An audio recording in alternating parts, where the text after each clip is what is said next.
যে হিজরার কাছে double X Y হয়। কি হয়? Double X Y. তার মধ্যে একটা ছেলের মধ্যে থাকে এক্স ওয়াই, একটা মেয়ের কাছে থাকে ডাবল এক্স। তাহলে পুরুষ আর মহিলা চেনার এটা হলো সায়েন্টিফিক দালায়েল, দলিল বা উইটনেস।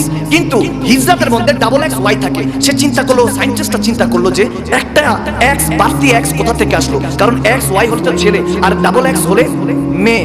তাহলে এক্স এক্সটা কোথা থেকে আসলো? সে ছেলেও না মেয়েও না।